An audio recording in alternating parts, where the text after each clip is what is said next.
Mackenzie Johnston with Cattle News Central, bringing you your August 19th cattle industry headlines. Brought to you by AgRisk Advisors. They manage your risk so you can manage your operation. They are the experts in educating, evaluating, and executing risk management programs for each individual operation while also providing top-notch customer service. Now is the time to be thinking about enrolling in the Pasture Rangeland Forage Program for the 2023 crop year. If you want to learn more about this, go ahead and reach out to Alex Anea. He can set you up with a tracking policy so you can understand how the program works firsthand. AgRisk Advisors, risks averted, legacies preserved. Drovers has reported, according to Scott Brown, Associate Extension Professor in Agricultural and Applied Economics at the University of Missouri, there are a plethora of factors to consider when gauging the future of our cattle markets and our industry as a whole. First off, drought. Brown believes the current drought situation across the U.S. is approaching what we saw back in 2012. In 2021, North Dakota, South Dakota, Montana, and Nebraska all faced drought, and this year we added Texas, Oklahoma, and Kansas to that list. Next, beef prices. Ground beef prices have dropped off a bit due to increased cow slaughter since the beginning of the year. So far, consumers haven't shown any weakness in their dollar despite record inflation and talk of a recession. However, beef prices are down a bit compared to a year ago, indicating consumers may be buying down in terms of the most expensive beef products. Next, cattle on feed.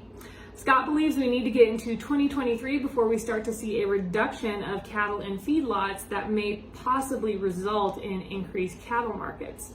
Cattle on feed compared to last year hasn't fluctuated a whole lot, so he doesn't see this factor really impacting the cattle markets at this time.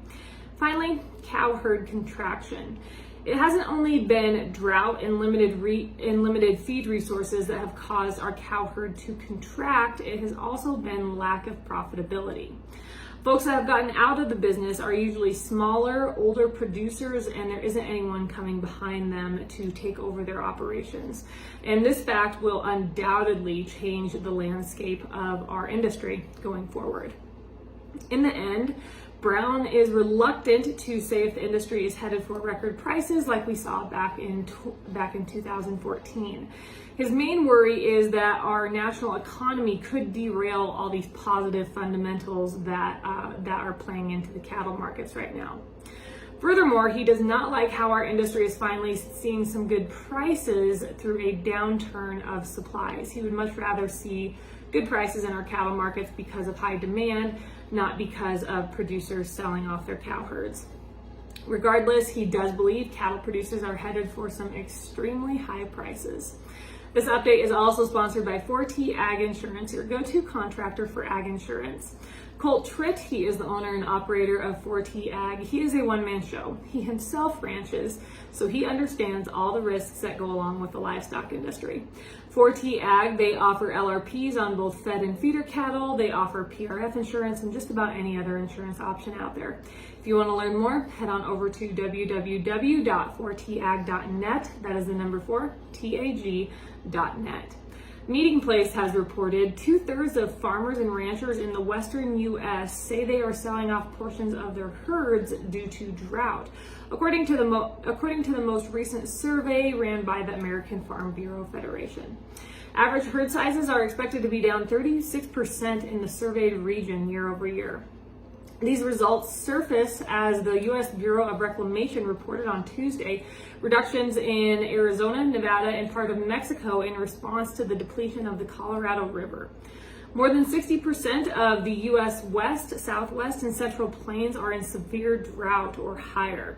And in that area, the 17 states support 74% of our nation's beef cattle and are responsible for 18% of U.S. agricultural production by value. As expected, the largest herd decline has been reported in Texas. They have seen their cow herds decline up to 50% year over year. After Texas, it was New Mexico. Their cow herds are down 43% compared to last year, and Oregon, their cow herds are down 41% compared to last year. Finally, Meat and Poultry has reported Tyson Foods announced it will invest $200 million to expand and upgrade operations and build a new well-being area at its Amarillo, Texas beef processing facility. Construction is expected to begin this fall and includes a 143,000 square foot addition to the existing beef complex. Besides expanding areas for employees, the existing operations floor will also be expanded and upgraded. Tyson expects to complete this project sometime in 2024. That facility down there in Amarillo, Texas employs about 4,000 people and has an annual payroll of $180 million. That is all I have for you guys this morning. That is all I have for you guys this week. Have yourself a wonderful weekend. I'll catch you next week.